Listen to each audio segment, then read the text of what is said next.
Hi guys, ಎಲ್ಲರೂ ಹೇಗಿದ್ದೀರಾ? I hope ಚೆನ್ನಾಗಿದ್ದೀರಾ ಅಂತ ಭಾವಿಸ್ತೀನಿ. ನಾನು ಕೂಡ ಚೆನ್ನಾಗಿದ್ದೀನಿ. ಸೊ ಇವತ್ತಿನ ಬ್ಲಾಗಲ್ಲಿ ಏನಪ್ಪಾ ಅಂತಂದರೆ, ನೀವೇ ಕೂಡ ತಮ್ಮನೇನ ನೋಡಿರ್ತೀರಾ. ಏನಪ್ಪಾ ಅಂತಂದರೆ, ಇವಾಗ ಫಸ್ಟು ಮೋಸ್ಟ್ ಇಂಪಾರ್ಟೆಂಟ್ ಅಂತಂದರೆ, ಇವಾಗ ನಾವು ಪ್ರೆಗ್ನೆಂಟ್ ಆದಾಗ ಕಾಮನ್ ಆಗಿ ಸ್ಕ್ಯಾನಿಂಗ್ ಅನ್ನೋದು ಮಾಡಿಸ್ತೀವಿ. ಸೊ ಸ್ಕ್ಯಾನಿಂಗ್ ಮಾಡಿಸುವಾಗ ಏನು ಮಾಡಬೇಕು ಅಂತಂದರೆ, ನೀಟಾಗಿ ಎಲ್ಲಿ ಸ್ಕ್ಯಾನ್ ಮಾಡ್ತಾರೋ ಸೊ ಅಲ್ಲಿ ಬರ್ಸ್ಕೊಂಡೋಗಿ ನಾವು ಸ್ಕ್ಯಾನ್ ಮಾಡಿಸ್ಕೋಬೇಕಾಗುತ್ತೆ. ಸೊ ಇಲ್ಲಾಂದರೆ ಏನಪ್ಪ ಆಗುತ್ತೆ ಅಂತಂದರೆ, ಇವಾಗ ನೀಟಾಗಿ ಮಿಷಿನ್ ಇರಲ್ಲ, ಇವಾಗ ಅಡ್ಜಸ್ಟ್ ಆಗೋ ಸ್ಕ್ಯಾನಿಂಗ್ ಮಿಷಿನ್ ಇರಲ್ಲ, ಸ್ವಲ್ಪ ಚಿಕ್ಕ ಚಿಕ್ಕ ಸೆಂಟರ್ಗಳಿರ್ತವೆ. ಸೊ ಅಂಥ ಕಡೆ ಬರೀತಾರೆ. ಸೊ ನೀವು ಆ ಕಡೆ ಎಲ್ಲ ರೆಫರ್ ಮಾಡೋದಕ್ಕೆ ಹೋಗಬೇಡಿ.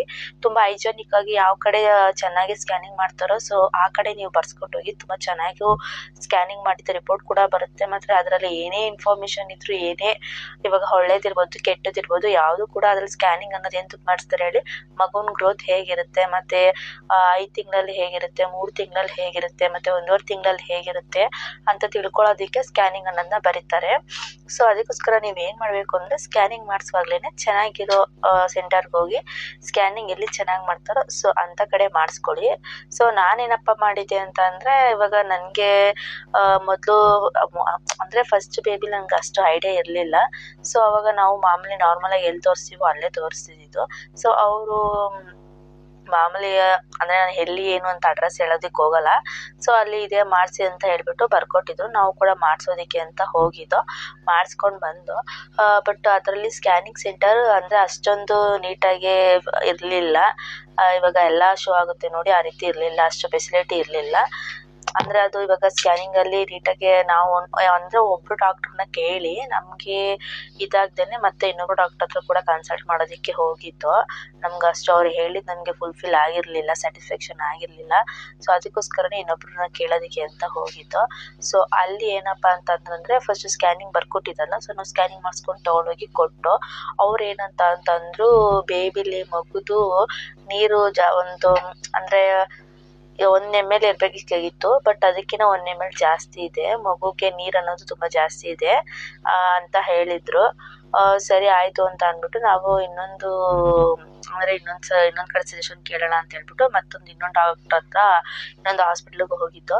ಸೊ ಅಲ್ಲಿ ತೋರಿಸಿದ್ದಕ್ಕೆ ಅವ್ರು ಏನಂದ್ರೆ, ಸ್ಕ್ಯಾನಿಂಗೇ ನೀಟಾಗಿ ಮಾಡಿಲ್ಲ, ಅಂದರೆ ಏನೋ ನೀಟಾಗಿ ಇನ್ಫಾರ್ಮೇಷನ್ ಕೊಟ್ಟಿಲ್ಲ, ಎಲ್ಲ ಅರ್ಧಂಬರ್ಧ ಮಾಡಿದ್ದಾರೆ, ಅರ್ಧಂಬರ್ಧ ಇನ್ಫಾರ್ಮೇಷನ್ ಕೊಟ್ಟಿದ್ದಾರೆ. ಸೊ ನಾನು ಬರೀತೀನಿ, ಸೊ ಅಲ್ಲಿಗೆ ಹೋಗಿ ಮಾಡಿಸಿ ಅಂತ ಹೇಳಿದರು.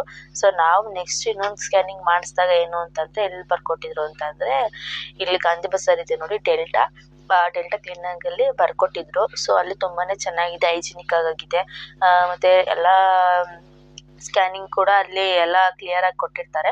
ಯಾವ್ಯಾವ ಮಂತಲ್ಲಿ ಏನೇನು ಮಾಡಬೇಕು, ಮತ್ತು ಎಷ್ಟು ಸ್ಕ್ಯಾನಿಂಗ್ ಮಾಡಬೇಕು, ಎಷ್ಟು ಇದು ಮಾಡಬೇಕು ಎಲ್ಲ. ಸೊ ಅದರಲ್ಲೇ ಇದು ಬಂದುಬಿಡುತ್ತೆ.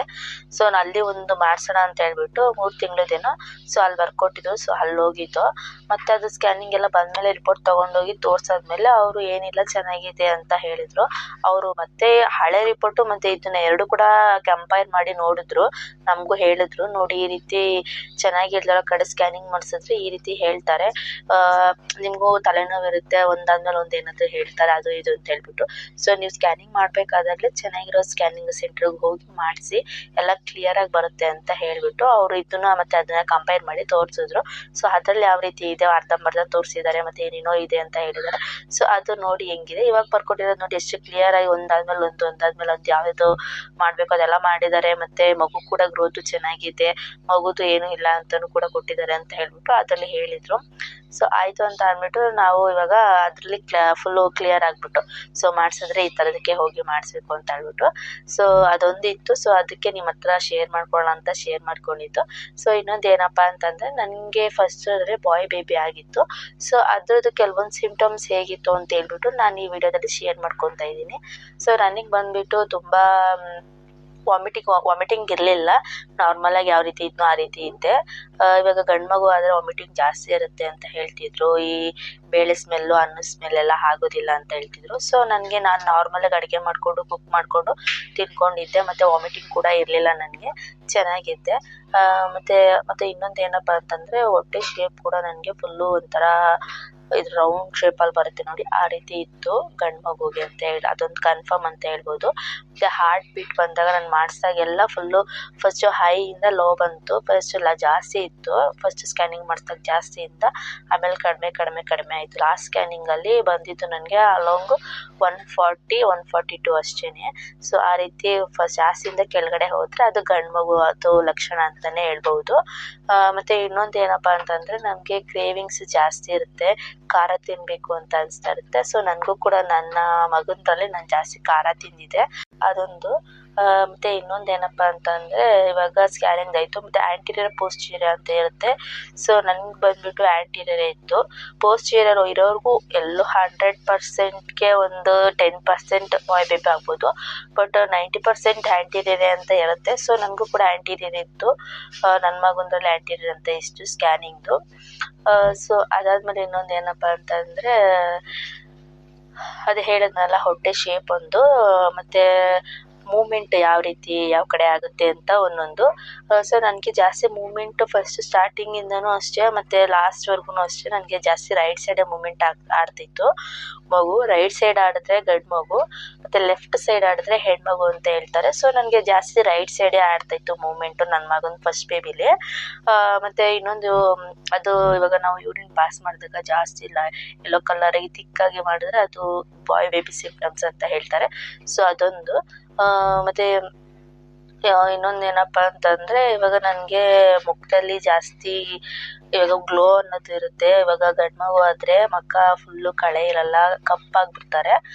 ಮತ್ತು ಇಲ್ಲೆಲ್ಲ ಜಾಸ್ತಿ ಕಪ್ಪಾಗಿಬಿಡ್ತವೆ ಅಂತ ಹೇಳ್ತಿದ್ರು. ನಾನು ಇವಾಗ ನೀವು ಯಾವ ಥರ ನೋಡ್ತಾ ಇದ್ದೀರೋ ನನಗೂ ಅದೇ ಥರ ಕ್ಯೂರಿಯಾಸಿಟಿ ಇರ್ತಿತ್ತಲ್ಲ ಫಸ್ಟ್ ಪ್ರೆಗ್ನೆನ್ಸಿ. ಸೊ ಆವಾಗಲೂ ನಾನು ಆ ರೀತಿ ಎಲ್ಲ ನೋಡ್ತಾ ಇದ್ದೆ, ಅದ್ರ ಸಿಂಪ್ಟಮ್ಸ್ ಏನು, ಇದ್ರ ಸಿಂಪ್ಟಮ್ಸ್ ಏನು, ಮತ್ತು ಇವಾಗ ಹಾಗಿರ್ತಾರಲ್ಲ ಅವ್ರ ಎಕ್ಸ್ಪೀರಿಯನ್ಸ್ ಎಲ್ಲ ಕೇಳ್ತಿದ್ದೆ. ಸೊ ನಿಮ್ಗೆ ಹಾಗಾಗಿತ್ತಾ ಹೀಗಾಗಿತ್ತಾ ಅಂತ. ಸೊ ಅವ್ರು ಕೂಡ ಎಲ್ಲ ಶೇರ್ ಮಾಡ್ಕೊತಾ ಇದ್ರು. ಹೌದು, ನನ್ನ ಫೇಸ್ ಎಲ್ಲ ಕಲರು ಅಂದರೆ ಕಲರ್ಫುಲ್ ಕಲರ್ ಇರ್ತಿರ್ಲಿಲ್ಲ, ಅಷ್ಟೊಂದು ಶೈನಿಂಗ್ ಇರ್ತಿರ್ಲಿಲ್ಲ. ಸೊ ಹೆಣ್ಮಗು ಆದರೆ ಜಾಸ್ತಿ ಶೈನಿಂಗ್ ಇರ್ತಾರೆ, ಮತ್ತು ಇಲ್ಲೆಲ್ಲ ಏನು ಕಪ್ಪು ಬರೋದಿಲ್ಲ. ಗಂಡು ಮಕ್ಳು ಅದ್ರಲ್ಲಿ ಕಪ್ಪು ಬರುತ್ತೆ, ಮತ್ತು ಮಕ್ಕಳಲ್ಲೂ ಕೂಡ ಜಾಸ್ತಿ ಶೈನಿಂಗ್ ಇರೋದಿಲ್ಲ, ಪಿಂಪಲ್ ಅನ್ನೋದು ಆಗುತ್ತೆ ಅಂತ ಹೇಳ್ತಿದ್ರು. ಸೊ ನನಗೆ ಅದರಲ್ಲಿ ಏನಪ್ಪ ಅಂತಂದರೆ ನನಗೆ ಜಾಸ್ತಿ ಪಿಂಪಲ್ ಅನ್ನೋದನ್ನ ಕಾಡಿಸ್ಕೊಂಡಿತ್ತು. ಅಂದರೆ ಫುಲ್ಲು ಮುಖ ಫುಲ್ಲು ಇಲ್ಲಿ ಜಾಸ್ತಿ ಪಿಂಪಲ್, ಇಲ್ಲಿ ಜಾಸ್ತಿ ಇಲ್ಲಿ ಎಲ್ಲ ಸಣ್ಣಗೆ ಮತ್ತು ಪಿಂಪಲ್ ಅನ್ನೋದು ಜಾಸ್ತಿ ಆಗಿಬಿಟ್ಟಿತ್ತು ನನ್ನ ಮಗನ ಪ್ರೆಗ್ನೆಂಟಲ್ಲಿ. ಅದೇ ಬಾಯ್ ಬೇಬಿ ಆದರೆ ಪಿಂಪಲ್ ಆಗುತ್ತೆ ಅಂತ. ಸೊ ನನಗೆ ಪಿಂಪಲ್ ಕೂಡ ಆಗಿತ್ತು. ಮತ್ತು ಕತ್ತತ್ರ ಏನು ಡಾರ್ಕ್ ಆಗಿ ಅಂದರೆ ಸ್ವಲ್ಪ ಕಲರ್ ಕಡಿಮೆ ಅಂತ ಅನ್ನಿಸ್ತಿತ್ತು, ಆದರೆ ಜಾಸ್ತಿ ಡಾರ್ಕ್ ಕಲರ್ ಏನೂ ಆಗಿರಲಿಲ್ಲ, ಮೀಡಿಯಮ್ ಹೇಗಿತ್ತು ಆಗಿದ್ದೆ. ಪಿಂಪಲ್ ಅನ್ನೋದು ಮಾತ್ರ ಜಾಸ್ತಿ ಆಗಿಬಿಟ್ಟಿತ್ತು. ಆಮೇಲೆ ಬೇಬಿ ಆಗಿ ಒಂದು 3 ಮಂತ್ 4 ಮಂತ್ ಆದಮೇಲೆ ನನಗೆ ಪಿಂಪಲ್ ಅನ್ನೋದನ್ನ ಕಡಿಮೆ ಆಗಿತ್ತು. ಅದು ಕೂಡ ಕಡಿಮೆ ಆಗಿರಲಿಲ್ಲ. ನಾನು ಇಲ್ಲಿ ಹಾಸ್ಪಿಟಲ್ಗೆ ಹೋಗಿ ಸ್ಕಿನ್ ಕೇರ್ ಹಾಸ್ಪಿಟಲ್ಗೆ ಹೋಗಿ ಅಲ್ಲಿ ತೋರಿಸ್ಕೊಂಡ್ಮೇಲೆ ನನಗೆ ಪಿಂಪಲ್ ಅನ್ನೋದು ಆಟೋಮೆಟಿಕ್ ಕಡಿಮೆ ಆಯಿತು. ಸೊ ಅದೊಂದು. ಹೇರ್ ಫಾಲ್ ಅನ್ನೋದು ಕೂಡ ಕಡಿಮೆ ಆಗುತ್ತೆ ಪ್ರೆಗ್ನೆಂಟಲ್ಲಿ. ಒಬ್ಬೊಬ್ಬರಿಗೆ ಹೇರ್ ಫಾಲ್ ಕಡಿಮೆ ಆಗುತ್ತೆ, ಒಬ್ಬೊಬ್ಬರಿಗೆ ಬಾಣಂತನದಲ್ಲಿ ಹೇರ್ ಫಾಲ್ ಕಡಿಮೆ ಆಗುತ್ತೆ. ಸೊ ಇವಾಗ ನನಗೆ ಮಗಳು ಆಗಿದ್ದಾಳೆ. ಮಗಳಾದಮೇಲೆ ನನಗೆ ಅವಳು ಆದಾಗ ಹೇರ್ ಫಾಲ್ ಅನ್ನಿರಲಿಲ್ಲ, ಅಂದರೆ ಕೂದಲು ಗ್ರೋ ಆಗ್ತಿತ್ತು. ಬಟ್ ಅವಳು ಯಾವಾಗ ನಮ್ಮನ್ನ ನೋಡೋದಕ್ಕೆ ಸ್ಟಾರ್ಟ್ ಮಾಡಿದ್ಲು ಆವಾಗ ನನಗೆ ಕೂದಲು ಅನ್ನೋದು ಜಾಸ್ತಿ ಉದುರೋಯ್ತಾ ಇತ್ತು. ಸೊ ಇವಾಗಲೂ ತುಂಬಾ ಹೇರ್ ಫಾಲ್ ಅನ್ನೋದಿದೆ. ಅದು ಬಾಣಂತನ ಮುಗ್ದಾದ್ಮೇಲೆ 9 ತಿಂಗಳು ಇಲ್ಲಾಂದ್ರೆ 1 ವರ್ಷ ಆದಮೇಲೆ ಕಡಿಮೆ ಆಗುತ್ತೆ, ಆವಾಗ ಸರಿ ಹೋಗುತ್ತೆ ಅಂತ ಹೇಳ್ತಾರೆ. ಅವರು ಮಗು ಅಮ್ಮನ ಮುಖ ನೋಡ್ತಾ ನೋಡ್ತಾ ನೋಡ್ತಾ ಕೂದಲು ಆ ರೀತಿ ಉದ್ರಕ್ಕೆ ಸ್ಟಾರ್ಟ್ ಆಗುತ್ತೆ ಅಂತ ಹೇಳ್ತಾರೆ. ಸೊ ಅದೊಂದು. ಮತ್ತು ಹೇರ್ ಫಾಲ್ ಅನ್ನೋದು ಕಡಿಮೆ ಆಗಿರಲಿಲ್ಲ ನನಗೆ. ಮಾಮೂಲಿ ಹೇಗಿತ್ತು ಆಗಿತ್ತು, ಎಲ್ಲೋ ಒಬ್ಬೊಬ್ಬರಿಗೆ ಕಡಿಮೆ ಆಗುತ್ತೆ ಪ್ರೆಗ್ನೆಂಟಲ್ಲಿ. ಸೊ ನನಗೇನು ಹೇರ್ ಫಾಲ್ ಏನು ಕಡಿಮೆ ಆಗಿರಲಿಲ್ಲ. ಮತ್ತು ಇನ್ನೊಂದೇನಂದರೆ ನನಗೆ ಸ್ವೀಟ್ ಅನ್ನೋದು ಜಾಸ್ತಿ ಆಗ್ತಿರಲಿಲ್ಲ ನನ್ನ ಮಗಂದ್ರಲ್ಲಿ. ಜಾಸ್ತಿ ಸ್ವೀಟ್ ತಿನ್ನಬೇಕು ಅದ್ರ ಕಡೆ ನನಗೆ ಏನು ಇಂಟ್ರೆಸ್ಟ್ ಇರಲಿಲ್ಲ. ಇವಾಗ ಏನಾದರೂ ಮನೆಯಲ್ಲೇ ಆಗ್ಬೋದು, ಇಲ್ಲಾಂದರೆ ಹೊರಗಡೆಯಿಂದ ಸ್ವೀಟ್ ಐಟಮ್ ತಂದರೂ ಕೂಡ ನಾನು ಅಷ್ಟೊಂದು ತಿಂತಿರಲಿಲ್ಲ, ಇಷ್ಟ ಕೂಡ ಮಾಡ್ತಿರಲಿಲ್ಲ. ನನಗೆ ಖಾರ ಅಂತಲೇ ಇಷ್ಟ ಆಗಿತ್ತು, ಖಾರನೇ ತಿನ್ನಬೇಕು. ಇವಾಗ ಏನಾದರೂ ಹಾಕ್ಕೊಂಡ್ರೆ ಉಪ್ಸಾರು ಮಾಡಬೇಕು, ಉಪ್ಸಾರು ತಿನ್ನಬೇಕು, ಉಪ್ಸಾರು ಖಾರ ಆ ಥರನೇ ಇವಾಗಲೂ ಹೇಳ್ತಾ ಇದ್ದರೆ ಬಾಯಲ್ಲಿ ನೀರು ಬರ್ತಾ ಇರುತ್ತೆ. ಸೊ ಆ ರೀತಿ ತಿನ್ನಬೇಕು ಅಂತ ಅನ್ನಿಸ್ತಿತ್ತು. ಮತ್ತು ಇನ್ನೊಂದೇನಪ್ಪ ಅಂದರೆ ಸ್ಕ್ಯಾನಿಂಗಲ್ಲಿ ನೀವು ಜಾಸ್ತಿ ನಂಬ್ಕೊಳ್ಳೋದಕ್ಕೆ ಹೋಗಬೇಡಿ. ಇವಾಗ ಸ್ಕ್ಯಾನಿಂಗಲ್ಲಿ ಹಾರ್ಟ್ ರೇಟ್ ಜಾಸ್ತಿ ಬಂದು ಕಡಿಮೆ ಇದ್ದರೆ ಹೆಣ್ಮಗು ಅಥವಾ ಗಂಡು ಮಗು ಆಗ್ತಾಯಿದೆ. ಅದೇ ಕಡಿಮೆ ಇದ್ದು ಜಾಸ್ತಿ ಆಗ್ತಾ ಆಗ್ತಾ ಹೋಗ್ತಾ ಇದ್ರೆ ಅದು ಹೆಣ್ಮಗು ಅಂತ ಹೇಳ್ತಾರೆ. ಸೊ ನನ್ನ ಮಗಂದ್ರಲ್ಲಿ ಜಾಸ್ತಿ ಇದು ಕಡಿಮೆ ಆಯಿತು, ಅದೊಂದು ಒಪ್ಕೋತೀನಿ. ಸೊ ನನ್ನ ಮಗಳದ್ರಲ್ಲಿ ಅದು ಇವಾಗ ನಾನು ವಿಡಿಯೋಸ್ ಹೇಳೋದಿಲ್ಲ, ಅದು ಸಪ್ರೇಟಾಗಿ ಒಂದು ವಿಡಿಯೋ ಮಾಡಿ ಶೇರ್ ಮಾಡ್ತೀನಿ. ಸೊ ನನ್ನ ಮಗಳಲ್ಲಿ ಸಿಮ್ಟಮ್ಸ್ ಯಾವ ರೀತಿ ಇತ್ತು, ಹೆಣ್ಮಗು ಆದಾಗ ಯಾವ ರೀತಿ ಇತ್ತು, ನನ್ನ ಮಗುಗೂ ನನ್ನ ಮಗಳು ಕಂಪೇರ್ ಮಾಡಿದ್ರೆ ಯಾವ ರೀತಿ ಆಯಿತು, ಅದು ನಿಜನೋ ಸುಳ್ಳು ಅಂತ ನೆಕ್ಸ್ಟ್ ವಿಡಿಯೋ ಮಾಡೇ ಹೇಳ್ತೀನಿ. ಸೊ ಈ ವಿಡಿಯೋನ ನಾನು ಇಲ್ಲಿಗೆ ಎಂಡಿಂಗ್ ಮಾಡ್ತಾ ಇದ್ದೀನಿ. ಸೊ ಯಾರು ಹೊಸದಾಗಿ ನನ್ನ ಚಾನಲ್ನ ನೋಡ್ತಾ ಇದ್ರೆ ಸಬ್ಸ್ಕ್ರೈಬ್ ಮಾಡ್ಕೊಂಡು ನೋಡಿ. ನಾನು ಹಾಕೋ ಎಲ್ಲ ವಿಡಿಯೋಸ್ ನೋಟಿಫಿಕೇಶನ್ ನಿಮಗೆ ಬೇಗ ಬರುತ್ತೆ. ಹಾಗೆ ಒಂದೇ ಒಂದು ಲೈಕ್ ಕೊಡೋದನ್ನ ಮಾತ್ರ ಮರಿಬೇಡಿ. ನಿಮ್ಮ ಲೈಕ್ ಎಷ್ಟು ಇಂಪಾರ್ಟೆಂಟ್ ಅಂದರೆ ತುಂಬ ಜನಕ್ಕೆ ವಿಡಿಯೋ ಶೇರ್ ಆಗುತ್ತೆ. ನೀವು ಎಷ್ಟು ಲೈಕ್ ಅನ್ನೋದನ್ನ ಕೊಡ್ತೀರೋ ವಿಡಿಯೋ ಕೂಡ ಅಷ್ಟು ಜನಕ್ಕೆ ಶೇರ್ ಆಗುತ್ತೆ. ಸೊ ಲೈಕ್ ಕೊಡೋದನ್ನ ಮರಿಬೇಡಿ. ಹಾಗೆ ನಿಮ್ಮ ಫ್ಯಾಮಿಲಿ ಫ್ರೆಂಡ್ಸ್ಗೂ ಕೂಡ ಈ ವಿಡಿಯೋ ಶೇರ್ ಮಾಡಿ. ನಿಮ್ಗೆ ಏನೇ ಕಮೆಂಟಲ್ಲಿ ತಿಳಿಸ್ಬೇಕು ಅಂದರೆ ನಿಮ್ಗೆ ಏನೇ ಡೌಟ್ ಇದ್ರು, ನಿಮ್ಗೆ ಯಾವ ರೀತಿ ವಿಡಿಯೋಸ್ ಬೇಕಂತ ನನಗೆ ಕಮೆಂಟ್ ಮುಖಾಂತರ ತಿಳಿಸಿ, ನಾನು ಅದೇ ರಿಲೇಟೆಡ್ ಆಗಿ ಮಾಡ್ತೀನಿ. ಸೊ ನೆಕ್ಸ್ಟು ಗರ್ಲ್ ಬೇಬಿದು ಸಿಮ್ಟಮ್ಸ್ ಯಾವ ರೀತಿ ಇತ್ತು, ಅದರಲ್ಲಿ ನನ್ನ ಮಗ ಹುಡ್ತಾಗ ನನಗೆ ಸಿಮ್ಟಮ್ಸ್ ಯಾವ ರೀತಿ ಇತ್ತು, ಮಗಳು ಹುಡ್ತಾಗ ಸಿಮ್ಟಮ್ಸ್ ಯಾವ ರೀತಿ ಇತ್ತು, ಅವನಿಗೂ ಇವಳಿಗೂ ಯಾವ ರೀತಿ ಸ್ಕ್ಯಾನಿಂಗ್ ರಿಪೋರ್ಟ್ ಬಂದಾಗ ಏನು ಬಂದಿತ್ತು, ಸೊ ಗಂಡು ಮಗು ಆದರೆ ಈ ರೀತಿ ಬರುತ್ತಾ, ಹೆಣ್ಮಗು ಆದರೆ ಈ ರೀತಿ ಬರುತ್ತಾ. ವಿಡಿಯೋದ ತುಂಬ ಲೆಂತ್ ಆಗಿಬಿಟ್ರೆ ನೋಡೋದಕ್ಕೂ ಕೂಡ ಇಷ್ಟ ಆಗೋದಿಲ್ಲ, ಬೇಜಾರಾಗ್ಬಿಡುತ್ತೆ. ಸೊ ಅದಕ್ಕೋಸ್ಕರ ನೆಕ್ಸ್ಟ್ ವ್ಲಾಗಲ್ಲಿ ನಾನು ಆ ವಿಡಿಯೋನ ಹಾಕ್ತೀನಿ, ಶೇರ್ ಮಾಡ್ಕೊತೀನಿ. ಗೊತ್ತಲ್ಲ, ಮತ್ತೊಮ್ಮೆ ಹೇಳ್ತಾ ಇದ್ದೀನಿ, ಸಬ್ಸ್ಕ್ರೈಬ್ ಮಾಡ್ಕೊಳ್ತಾ ಇದ್ದೆ ಸಬ್ಸ್ಕ್ರೈಬ್ ಮಾಡ್ಕೊಂಡು ನೋಡಿ. ನಾನು ಹಾಕೋ ವಿಡಿಯೋಸ್ ಎಲ್ಲ ನೋಟಿಫಿಕೇಶನ್ ನಿಮಗೆ ಬೇಗ ಬರುತ್ತೆ. ಹಾಗೆ ಲೈಕ್ ಮಾಡಿ, ಶೇರ್ ಮಾಡಿ, ಕಮೆಂಟ್ ಮಾಡಿ. ಲೈಕ್ ಮಾಡೋದನ್ನ ಮಾತ್ರ ಮರಿಬೇಡಿ. Keep watching and keep smiling. Thank you all.